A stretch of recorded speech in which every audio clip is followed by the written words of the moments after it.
sobre o tema, né? Como montar essa carteira, o que ele deve olhar. No primeiro painel, o Crestana falou sobre o vale que nós vimos nos fundos imobiliários em começo de 2016, janeiro de 2016. Isso começou com uma queda lá para os meados de 2014, com a alta de juros. E quando nós olhamos hoje, o que nós vemos é mais ou menos semelhante, juros elevados, juros subindo, e nós, de repente, olhando os fundos imobiliários nesse momento que nós temos uma queda grande das cotas.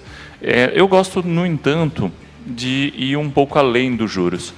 Quando eu olho esse vale de janeiro de 2016, na sequência eu vejo uma alta muito grande da cotação dos fundos imobiliários, que perdurou até finzinho de 2019, começo de 2020, que infelizmente questões de saúde e outros desdobramentos fizeram realmente uma mudança muito grande no mundo dos investimentos. Mas o que ocasionou a valorização dos fundos imobiliários naquela oportunidade foi a alta dos juros, porque, na verdade, nós ainda víamos de um momento econômico no Brasil muito ruim. Se nós olharmos os históricos dos imóveis, o histórico de rentabilidade, principalmente em fundos de tijolo, nós vamos ver que eles tinham rendimentos normalmente em queda, porque nós vimos de um momento recessivo do setor imobiliário. Por quê? Porque de 2014 a 2020 nós não tivemos crescimento do PIB. E é o crescimento do PIB que leva ao equilíbrio demanda e oferta e permite com que os aluguéis sobem. É o que o Anderson falou. Em 2012 nós tínhamos um aluguel sendo praticado em Faria Lima e Logística, que praticamente era o aluguel praticado no ano passado, né? E é justamente esse movimento que eu vejo diferente hoje. Porque nós passamos quase, aí vamos pegar em torno de uns 8 anos de recessão no setor imobiliário. Isso faz com que, dentro do ciclo do setor imobiliário, nós tenhamos o quê? Uma redução de oferta, principalmente escritórios e shoppings. E aí, com você tendo uma redução de oferta, qualquer mínima melhora da economia que faça a demanda subir, ou pelo menos estabilizar, você faz com que os aluguéis subam.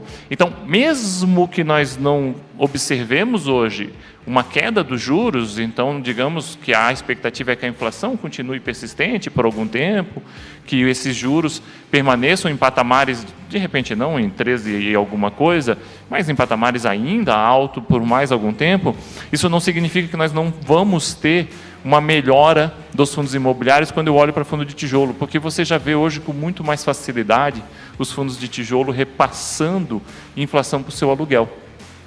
Então você vai ter o parâmetro do juro jogando a cotação para baixo, mas você vai ter a melhora dos rendimentos equilibrando esse cenário.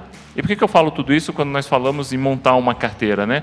Porque, na minha visão, fundo imobiliário é uma classe de ativos que, na carteira do investidor, ela é, por excelência, geradora de fluxo de caixa. Esse é o objetivo final do fundo imobiliário, gerar fluxo de caixa. É um instrumento que foi criado dessa forma, ele tem uma alta capacidade de geração de rendimentos, de geração de fluxo de caixa. E quando eu monto essa carteira, eu gosto de olhar para a capacidade que essa minha carteira vai me dar de um fluxo constante, previsível e crescente. E aí eu vou ter que fazer essa minha diversificação olhando para isso. Eu gosto muito, nesse momento, dos fundos de tijolo. Apesar de, quando nós olhamos para a yield de tijolo, nós não temos aqueles yields do Vale de 2016, eles são ainda um pouquinho menores, mas eu vejo com muito mais clareza que, depois desse período tão grande de recessão e esse equilíbrio de ciclo do setor imobiliário, em que nós temos uma redução de oferta, uma capacidade muito maior de repassar pelo menos reajuste inflacionário para os aluguéis, evidentemente que vai caber ao investidor selecionar qual fundo imobiliário vai se beneficiar, um pouco mais, um pouco menos, mas você tem essa capacidade maior, você consegue melhorar o seu rendimento. E aí você vai equilibrar. Eu não tenho como saber o dia de amanhã, eu não sei quanto é que vai ser a inflação daqui 2, 3 meses. Se nós olharmos em outubro, novembro do ano passado, nós vimos ver IGPM chegando no negativo e muitos investidores altamente concentrados em fundos de recebíveis se desesperando, porque essa é uma das grandes características dos fundos de recebíveis, eles conseguem repassar de uma forma imediata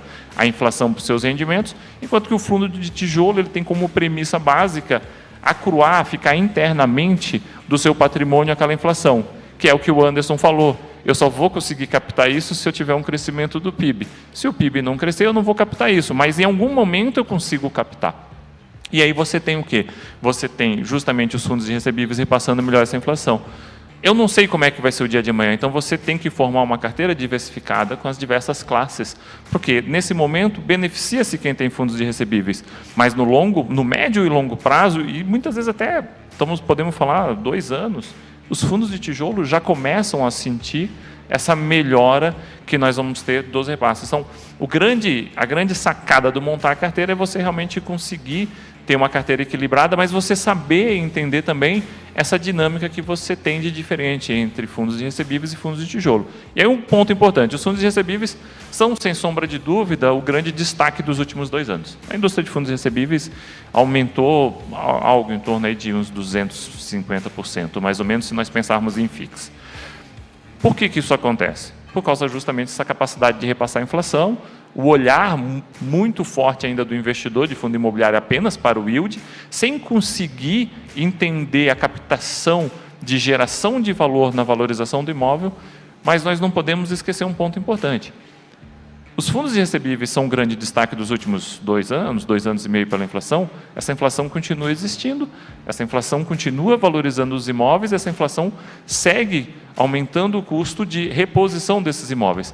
Qualquer pessoa que fizer uma mínima pesquisa imobiliária vai saber que os imóveis não param de subir.